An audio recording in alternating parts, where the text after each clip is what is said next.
시간의 말씀은 요한복음 6장 11절에서 13절, 35절에서 40절까지의 말씀을 나누도록 하겠습니다. 요한복음 6장 35절에서 40절입니다.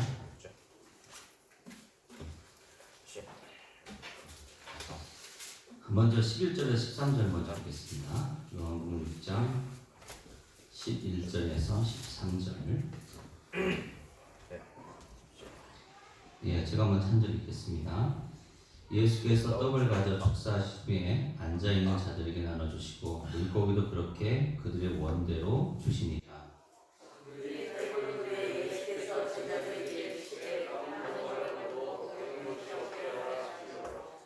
네, 다시 읽겠습니다. 이에 거들이 보리떡 5개로 먹고 남은 고기 12가방에 찼더라.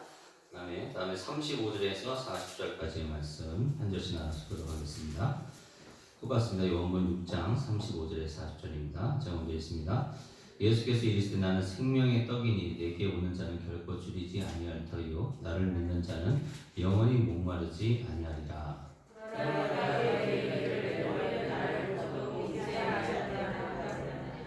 아버지께서 내게 주시는 자는 다 내게로 올 것이요 내게 오는 자는 내가 결코 내쫓지 아니하리라.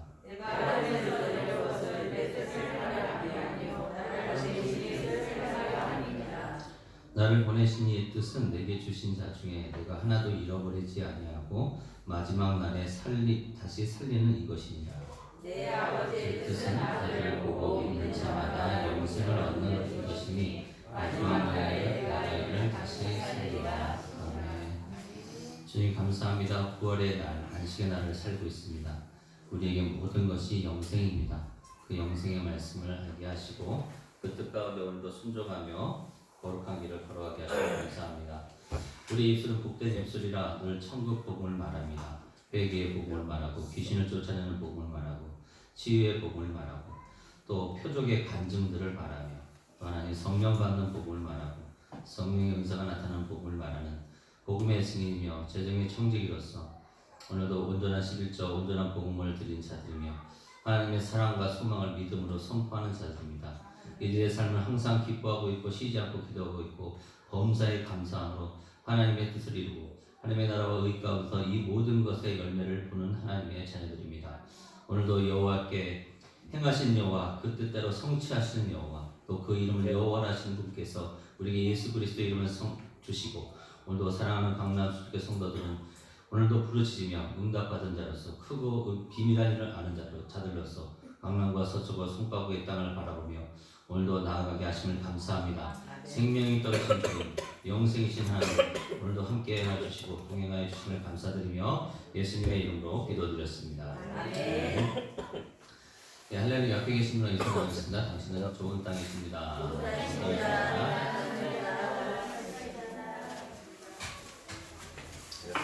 네, 우리는 그동안 계속해서 요한복음에 나오는 7가지 표적에 대해서 말씀을 드렸습니다. 그 7가지 표적 안에는 바로 구원받은 백성은 어떻게 살아가는 것인가, 또 하나님은 그 구원받은 백성을 어떻게 테스트하시는가에 대한 부분들을 나누고 있었습니다. 그러면서 빌립이라는 인물을 딱 하나님께서 올리셔서, 예수님께서 올리셔서 그를 테스트하는 과정 가운데 성경 분명히 말씀하고 있습니다. 내가 빌립을 알고 있다라는 것입니다. 오늘 말씀 우리가 저번 시간에 본 말씀에 보면은 예수님께서 그것을 아시고라고 표현하고 있죠. 이렇게 말씀하시면 친히 어떻게 하실지를 아시고 빌립을 시험하고자 하십니다. 쉬운 성경을 보면 빌립이 어떻게 하실 것을 알고라는 것입니다. 그러니까 7개의 표적이라는 것 자체가 구원받은 백성은 하나님께서 머리털까지 세신 바 되는 것처럼 그렇게 세세히 알고 계시는구나. 그러면서 특별히 또 이 성경은 빌립을 예수님께서 알고 계셨다라고 표현하고 있다는 것입니다. 이 빌립이라는 사람은 우리가 잘 아는 것처럼 연관성을 갖고 있습니다. 베드로와 또 야고보와 요한, 빌립 이 4명이 바로 같은 친구입니다. 근데 이 중에서 가장 어떻게 보면 연약한 지체가 누구인가? 빌립입니다. 그래서 그 가장 연약한 지체는 하나님께서 그렇게 주목하여 보고 계시는 것처럼 저와 여러분, 예수 그리스도를 믿은 저와 여러분을 그렇게 주목해서 보고 있다는 것입니다. 세밀하게 보고 계신다는 것이죠. 다 알고 계신다라는 거예요. 저를 향해서 동일하게 말씀하고 계시는 것이죠. 오승민 목사, 나는 너에 대해서 알고 있다라는 것입니다. 동일하게 우리 강남수족교회 사랑하는 성도들을 알고 계신다라고 말씀하고 있는 것이죠. 그것이 비록 내 생각 가운데서는 내가 정말 절망적이고 좌절하고 슬프고 고통스럽고 형편없고 도태되고 무시당하고 업신여김 당한다 할지라도 이것은 변함이 없다라는 것입니다. 변함이 없다라는 것이죠. 그러니까 우리는 그 변함없는 것에 주목하고 집중해서 그 소망을 오늘도 말을 해야 된다는 것이죠. 시편 기자는 계속 말합니다. 너의 입술이 결국 만족을 준다는 것입니다. 우리의 입술이 말하는 그 말씀이 역사에서 우리에게 만족을 주신다라는 것이죠. 근데 그 말씀, 그 오병이의 말씀 연장선에서 오늘 이렇게 부활절의 말씀을 오늘 표적에 대한 부분들은 다음 시간에 하고 오늘은 그 7개의 표적과 연관성을 가지면서 우리에게 주고 계신 이 부활절. 그래서 오늘 말씀의 제목이 나는 생명의 떡이니 이라는 제목으로 함께 은혜를 나누고자 하는 것입니다. 오늘 말씀이 보니까 요한복음 6장 11절, 12절, 13절 말씀을 읽었습니다. 거기에 보니까 예수님께서 떡을 축사하셨다.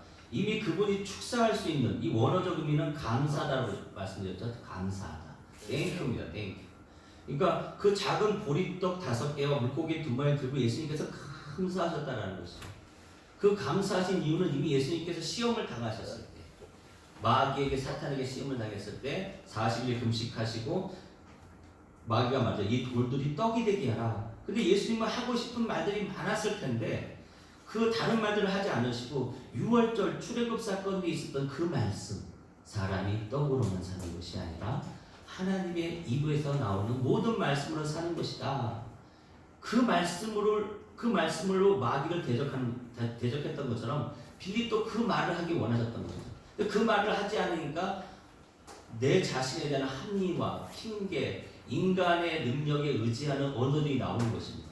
200데나리온의 돈이 있어야 먹을 수 있는데 또 안드레는 이 보리떡 5개와 물고기 2마리는 뭘 할 수 있겠습니까? 이런 언어들이 나온다는 것이죠. 그러나 예수님은 그때 이미 그 우리 인생들을 향해서 하나님 이들은 떡으로 사는 자들이 아니라 하나님의 입에 싸우는 하나님 말씀으로 사는 그런 하나님의 백성입니다. 그런 말씀의 선포가 있었기 때문에 보리떡 5개와 물고기 2마리를 딱 지었을 때 하나님 감사합니다. 그 말이 나오는 거예요. 그럴 때 기적이 표적이 나타난다는 거죠.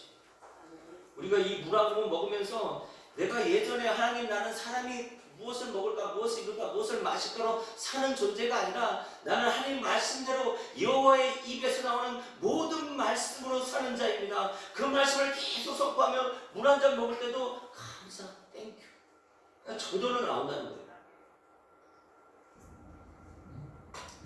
샤워를 할 때도 저절로 땡큐가 나온다는 것이죠. 내 옆에 누워있는 남편의 얼굴을 보면서 땡큐가 저절로 나온다는 거예요.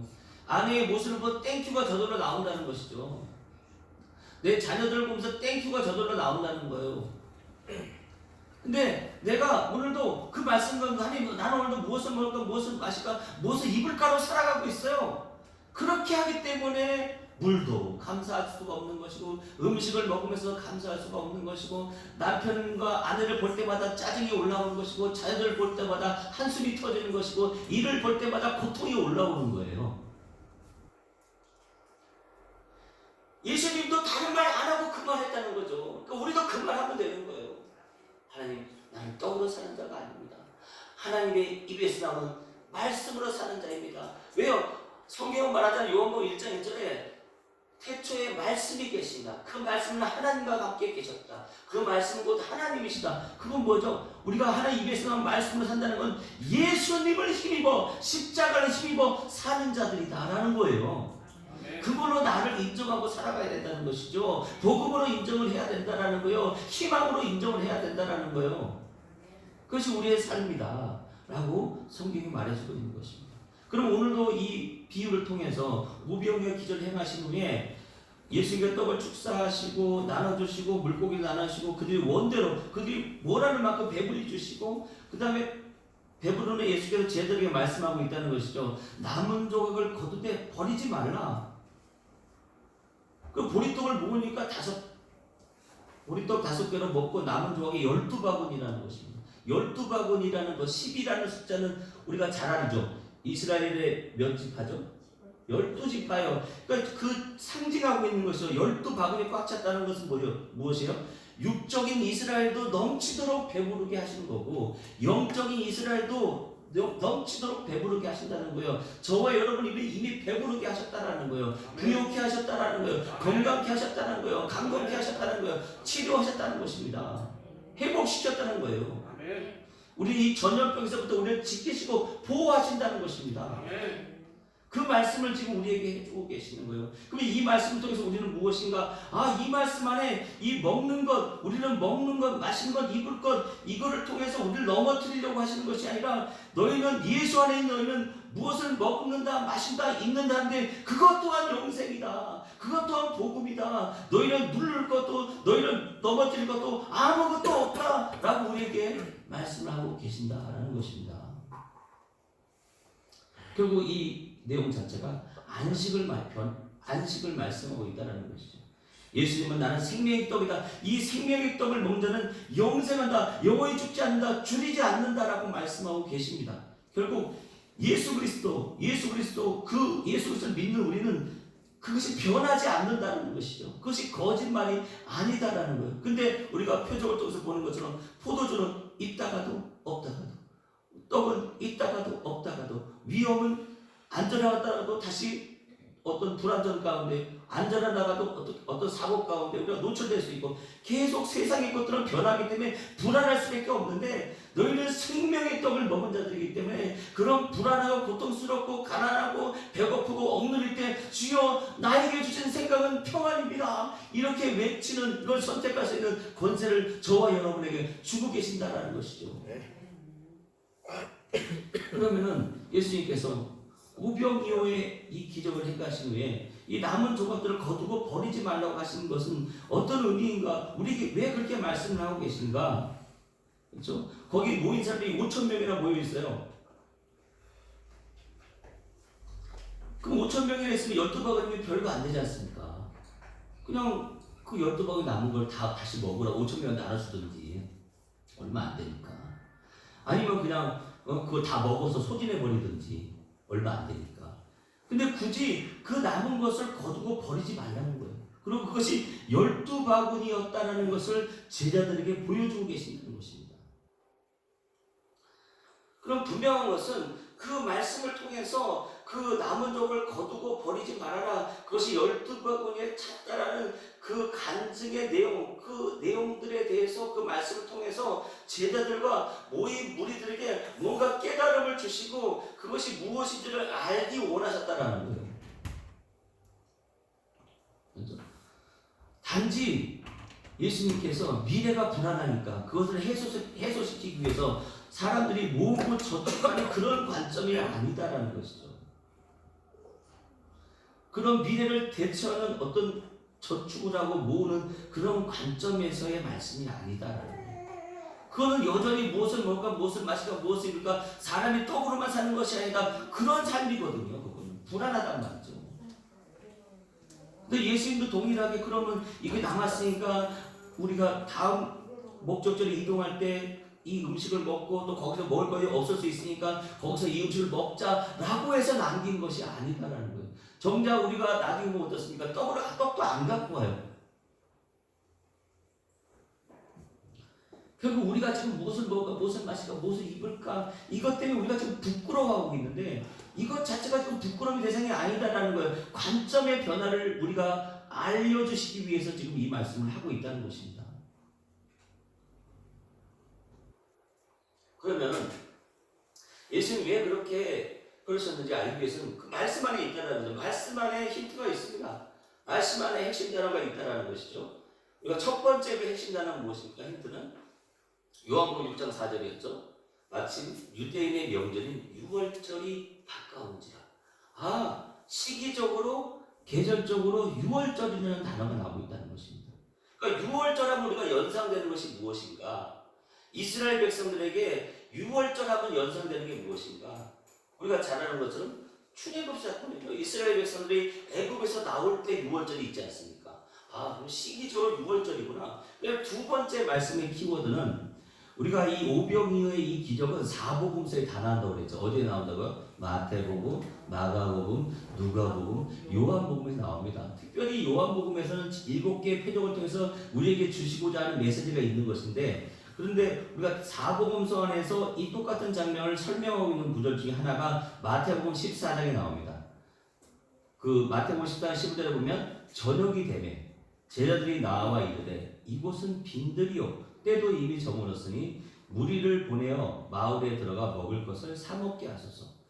그러니까 이 똑같은 오병이어의 말씀 가운데 여기 디베로 바닷가라고 표현하고 있잖아요. 근데 좀 더 알 수 있는 것은 디베라 갈릴리 바다 건너편인데 여기에서 디베로 갈릴리 건너편이 어떤 곳이가 빈들이라는 것이에요. 빈들. 그러면 이 빈들이라는 것을 원어로 보면 에레모스인데 광야라는 뜻입니다. 그럼 여기서 우리는 하나를 또 힌트를 얻을 수 있는 거예요. 시간적으로나 계절적으로는 6월절이고 두 번째는 여기가 지금 광야구나. 예수님이 지금 오병이어의 기적을 행하시는 것이 광야구나 라는 힌트를 얻을 수가 있는 것이죠. 그래서 마태복음 3장 1절에서는 이 똑같은 에레모스가 있겠습니다. 그때 세례 요한이 이르러 유대 광야에 전파하여 말하되, 이 광야가 이 에레모스, 이 빈들과 똑같은 말이죠. 그럼 우리가 다시 한번 볼까요? 첫 번째, 시간적으로는 6월절이다.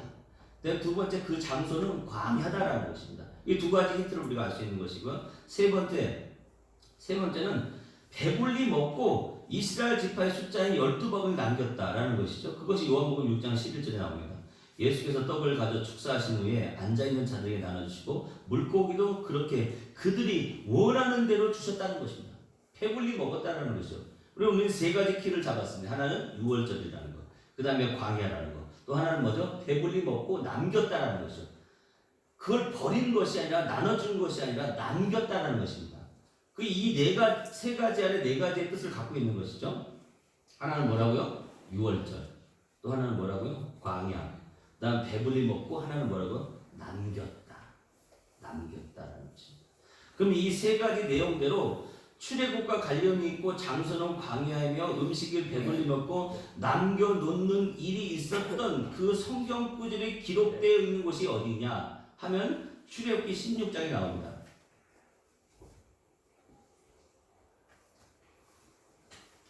출애굽기 16장에 보면 그 만나가 내리는 그 사건의 시작점인데요. 일주일 중에 바로 한 날, 그 한 날만은 음식을 남깁니다. 그래서 출애굽기 16장 14절에 보면 그 이슬이 마른 후에 광야 지면에 작고 둥글며 서리같이 가는 것이 있는지라. 만나를 말하는 것이죠. 이스라엘 자신이 보고 그것이 무엇인지 알지 못하여 서로 이르되 이것이 무엇이냐 하니 모세가 그들에게 이르되 이는 여호와께서 너에게 주어 먹게 하는 양식이다라는 것입니다. 근데 그 양식에 대해서 그 양식은 어떤 특성을 갖고 있는가? 여호와께서 이같이 명령하시길 너희 각 사람은 먹을 만큼만 이것을 거둘지니 곧 너희 사람의 수요대로 한 사람이 한 오멜씩 거두되 각 사람이 그의 장막에 있는 자들을 위하여 거둘지라 하셨느니라. 이스라엘 자손이 그같이 하였더니 거둔 것이 많기도 하고 적기도 하나 오멜로 되어 본 적 많이 거둔 자도 남음이 없고 적게 거둔 자도 부족함이 없이 각 사람은 먹을 만큼만 거두었더라.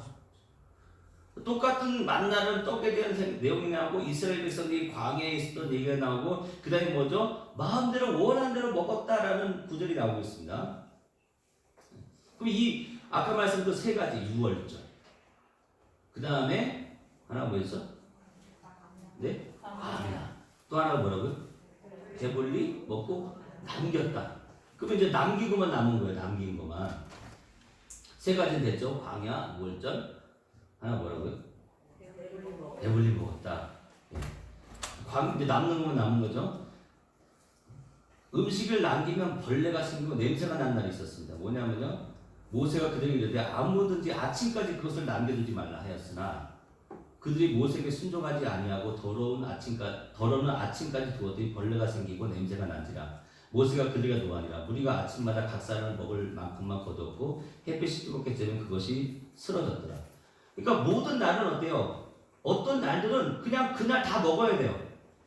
음식을 남겨두면 안 돼요. 남겨두면 어떻게 하죠? 벌레가 생기고 냄새가 나요. 그래서 하나님께서 여호와께서 너희들은 반드시 그날 먹고 그날 다 소진해라. 남겨놓지 말라는 거였어. 근데 남겨놓은 날이 딱 하루가 있었죠. 그 다음 구절인데요. 16장 22절. 엿새날은 뭐죠? 월, 화, 수, 목, 금, 토요일날. 토요일날은 그게 유대적으로 하지 말고 우리나라 주의 개념으로 할게요. 토요일날은 엿새 날이죠.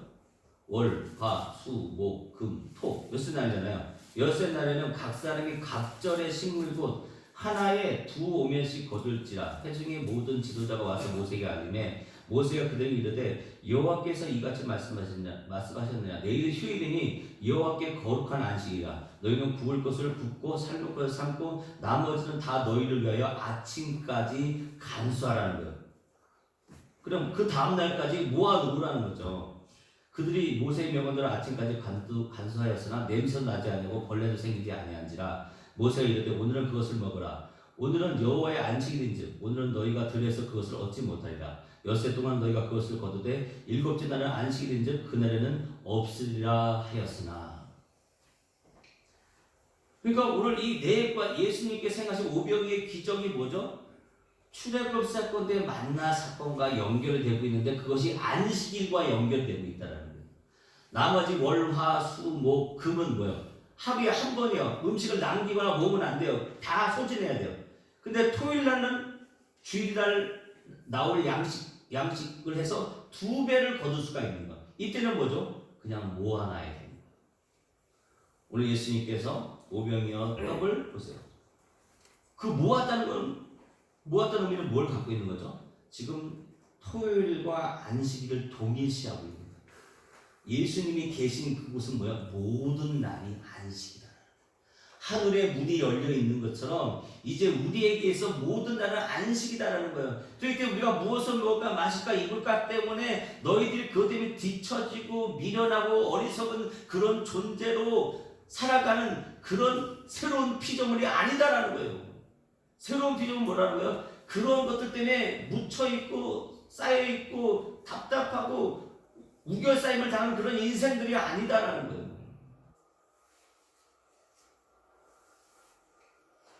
그런데 그 일곱째 날 이스라엘 백성은 어떻게 할까요? 일곱째 날에 백성들은 어떤 사람들이 거둘 나갔다가 얻지 못하니라. 여호와께서 모세에게 이르시되 어느 때까지 너희가 내 계명과 내 율법을 지키지 아니하려느냐. 볼지어다 여호와가 너희에게 안식일을 주므로 여섯 날에는 이틀 양식을 너희에게 주는 것이니 너희는 각기 처소에 있고 일곱째 날에는 아무도 그의 처소에 나오지 말지니라. 그러므로 백성이 일곱째 날 안식하니라. 그 5,000명이 다 먹고 12바구니가 담겼다. 이건 그 다음날 먹어도 되는 거예요. 모아놔도 되는 것처럼 이제 예수님은 이 사건을 통해 뭘 말씀하고 계시는 거예요? 토요일과 안식이 주일이 뭐라는 거예요? 하나의 개념이 되는 날이 온다는 거예요. 그럼 토요일이라는 건 토요일은 뭘 대표하고 있는 월, 화, 수, 목, 금, 토 이 모든 일과 안식이 하나가 되는 날이 온다. 그것이 뭐죠? 예수 그리스도를 통해서 바로 내가 있는 이곳, 예수님이 있는 이곳이 뭐라는 거야? 다 안식이다라는 거예요. 그거를 지금 말씀하고 계시는 거예요. 그래서 그걸 버리지 말고 모아둬라는 거예요. 그리고 떠올리기 원하겠죠. 야 너희들 아냐 6월절, 자 출애굽, 자 만나, 자 그 다음에 배불리 먹었어? 그리고 그걸 모아놨어. 너희들 출애굽 때 그렇게 모세를 너희가 모세를 섬긴다고 그러는데 모세를 안다고 그러는데 모세를 안다면 이거 내가 지금 말하는 것이 뭔지 너희들 알겠지? 너희들 좀 깨달았으면 좋겠다. 그리고 좀 믿었으면 좋겠다. 그 믿음이 깨달음 안에서 나왔으면 좋겠다. 깨달음이 믿음 안에서 나왔으면 좋겠다라고 지금 우리에게 말씀하고 계신다는 것이죠.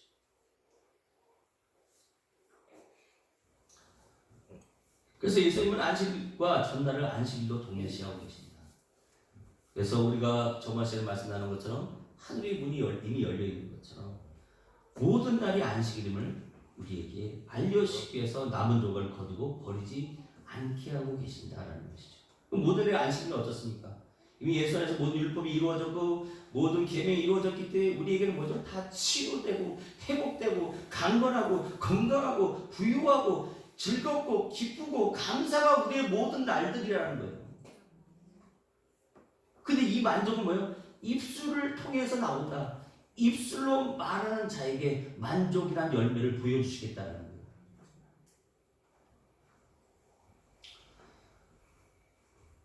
그래서 많은 사람들이 예수님을 주여하며 따라왔습니다. 그런데 그들의 주여는 그리스도, 메시아, 그리스도와 메시아 똑같은 말이죠. 메시아는 히브리어고 그리스도는 헬라어죠. 하나님의 아들이 아닌 그들의 육신의 필요를 채워주는 임금으로서 주여라고 의지하면서 예수님을 찾아온 거예요. 그래서 예수님이 요한복음 6장 15절에 그러므로 예수께서 그들이 와서 자기를 억지로 붙들어 임금으로 삼으려는 줄 아시고 다시 혼자 산으로 떠나가신다. 왜 예수님 혼자 산으로 가신 거예요? 예수님을 메시아로서 그리스도로서 구원주로서 믿어서 따라오는 것이 아니라 먹고 배불러서 따라갔다. 그래서 요한복음 6장 26절 이렇게 말하지 않습니까? 예수께서 대답하여 이르시되 내가 진실로 진실로 너희 이르니 너희가 나를 찾는 것은 표적을 본 까닭이 아니요 떡을 먹고 배부른 까닭이다. 표적이란 건 뭐라고 했어요? 표적을 주신 이유는 뭐라고요? 믿음으로 반응하기 위해서. 그러니까 이 말을 풀면 어떻습니까? 예수께서 대답하여 이르시되 내가 진실로 진실로 너희 이르니 너희가 나를 찾는 것은 표적을 보고 나를 믿어서 온 게 아니라 예수 그리스도를 메시아로 구주로 믿어서 온 것이 아니라 임금처럼 너희의 먹을 것을 대주는 너희의 필요들을 채워주는 그런 임금으로 생각하고 나를 찾아왔다는 거예요. 그래서 그들은 예수님을 메시아라고 말하지 않고 그리스도라고 말하지 않고 뭐라고 얘기하죠? 라비.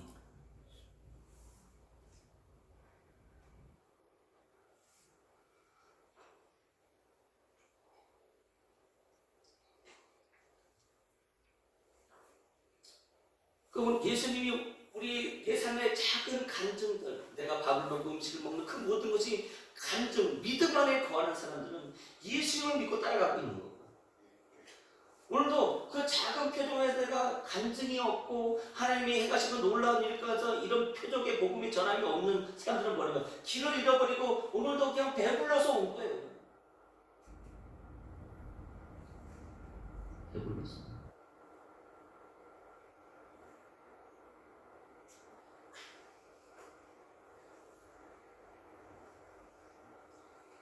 그래서 성경 말하지 않습니까? 요한복음 6장 58절에 이것은 하늘에서 내려온 떡이니 조상들이 먹고도 죽은 그것과 같이 아니하여 이 떡을 먹는 자는 영원히 살리라. 너희들 봐라, 그 만나를 먹은 사람들은 그 음식을 먹은 사람은 다 죽었다는 거예요. 근데 이 생명의 떡을 먹는 사람은 영원히 죽지 않고 줄이지 않고 목마르지 않는다는 거예요. 그러나 주님 난 예수를 믿는데도 오늘도 목마르고 오늘도 줄이고 오늘도 힘이 드는데요. 그러니까 소망이지. 너희는 목마름 중에서도 생수가 넘침을, 줄인 종에서 부유함을, 고통과 괴로움에 몸부림칠 때도 주여 나에게 희망을 주심을 감사합니다. 이 말을, 이 복음을 전하기 위해 저와 여러분을 이 땅에 태어나게 하셨다라는 것입니다.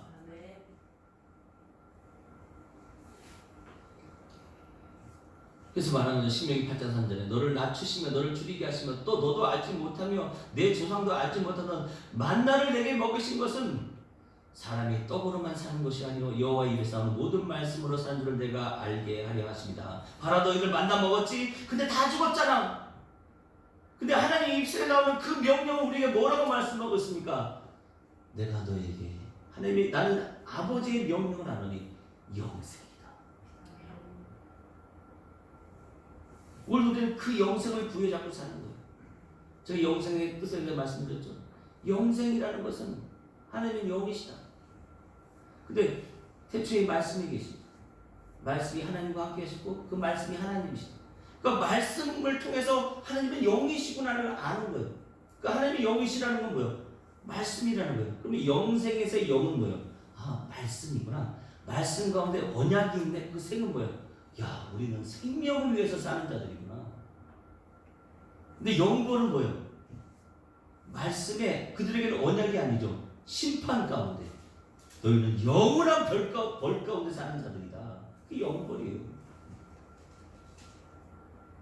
근데 저와 여러분은 뭐죠? 말씀의 언약 가운데 생명을 위해서 살도록 여러분은, 저와 여러분 창조되었다. 이 땅에 태어난 이유가 그렇다는 거예요.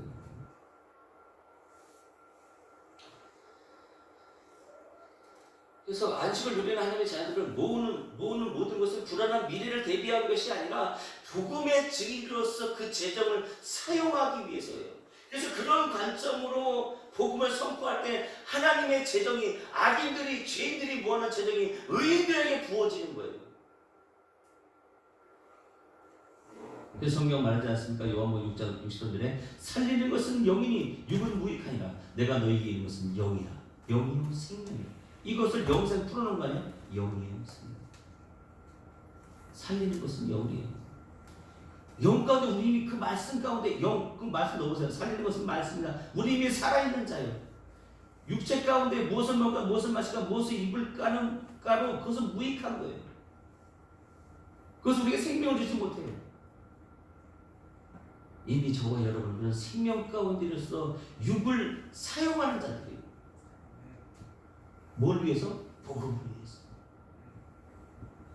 그래서 이런 말은 영이요 생명이다. 영생을 풀어놓은 거잖아요. 그 말씀의 원약이 되는 거죠. 너희는 언약 가운데 생명을 위해서 사는 자다. 그래서 요한복음 6장 4절에 내 아버지 뜻은 아들을 보고 믿는 자마다 영생을 얻는 이것이니 마지막 날에 내가 이를 다시 살리리라.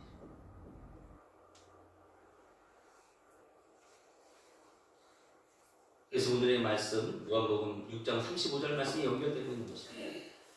그렇게 영생을 위해서 모든 날의 안식을 위해서 사는 자들에게 있어서는 예수께서 나는 생명의 떡이니 내게 온 자는 결코 줄이지 않을 것이요 나를 믿는 자는 영원히 목마르지 않을 것이다.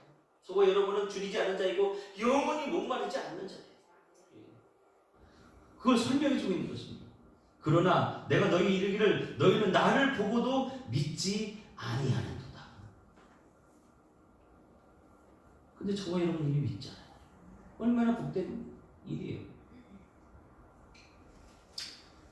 그 하나님 그런 자에게 하나님 주신 뜻은 내용 뭐죠? 내게 주신 자 중에 내가 하나도 잃어버리지 아니하고 마지막 날에 다시 살리는 이것이다. 그 소망을 안고 육체의 죽음을 맞이하는 자에게 주시는 건 뭐라고? 그 말씀의 언약을 갖고 생명을 사는 자에게 주시는 언약은 뭐라고요? 마지막 날에 다시 내가 너를 살릴 것이다. 그런 자만이 영생의 삶을 현세에서 내세에서 사는 거예요. 그래서 영생이 가진 것은 포도주나 떡이나 질병이나 자연재해를 주는 두려움이 아니다라는 것입니다. 믿는 자에게 주시는 이 영생이 이 떡을 먹으면 영생하는 사는 사람으로서 생명 가운데 있는 자다라는 것이 요한복음 6장 51절의 말씀인 것입니다. 그러면 결국 예수님 그 살과 피 너희와 내 살과 인자의 살을 먹지 아니하고 인자의 피를 마시지 않는 자는 생명이 없다고 말씀하셨는데 예수님의 살과 예수님의 피를 뭘 말하는 거죠? 예수님께서는 십자가에서 물과 피를 통해서 다 쏟으셨잖아요. 결국 예수님의 살과 피는 십자가를 상징하는 것입니다. 그래서 십자가의 도가 멸망한 자들을 미라는 것이요 구원을 받는 우리에게는 하나님의 능력이다라는 것이죠. 그럼 결국 십자가에 죽으신 예수 그리스도를 믿는 우리는 하나님의 능력 가운데 있는 자들이다라는 겁니다. 그 능력을 사용한 자들이 바로 저와 여러분들이다라는 것이죠. 근데 그 능력은 입을 통해서 나간다는 거예요. 왜? 그 말씀은 살아있고 운동력이 있고 좌우의 날선 검이기 때문에 어떤 것도 그 마음의 생각을 관절과 군수를 찢어 쪼갠단 말입니다. 그 말씀은 없는 것을 있는 것으로 보시고 물을 위해서 창조하신 분이다. 근데 그것이 뭔가 보리떡 5개와 물고기 2마리 들고 감사하는 마음이다. 마지막으로 골로새 1장 20절 말씀입니다. 그의 십자가의 피로 화평을 이루사 만물 곧 땅에 있는 것들이 하늘에 있는 것들이 그로 말미암아 자기와 화목하게 되기를 기뻐하시니라. 그리고 십자가는 뭔가 화목과 화평을 말하는 것이죠. 그래서 마태복음 5장 5절에 화평의 한 자는 복이 있나니 그들이 하나님의 아들이라 일컬음을 받을 것입니다. 그래서 저와 여러분들이 하나님의 아들이고요. 화평케 하는 자들. 근데 주님은 이 말씀도 하십니다. 화평케 하는 자들인데 시편 120편 7절에 나는 화평을 원할지라도 내가 말할 때 그들은 싸우려 하는도다.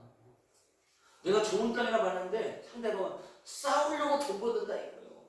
그게 현실이라는 거예요. 그러니까 소망이니까 믿어야 된다는 거예요. 내가 화평을 말하면 좋은 땅을 말하면 내가 원하는 소망은 뭐예요? 그래 내가 좋은 땅이야. 여보 나한테 그렇게 말해서 너무 고마워. 저기 사장님 그렇게 말씀해 너무 고맙습니다. 아버지 어머니 그렇게 말씀해 고맙습니다. 이렇게 막 받아들이는 것이 아니라 내가 좋은 땅을 말할 때 그들은 싸우려고 덤볐다는 거예요. 내가 원하는 소망은 뭐예요? 그렇게 막 반갑게 맞아주는 건데.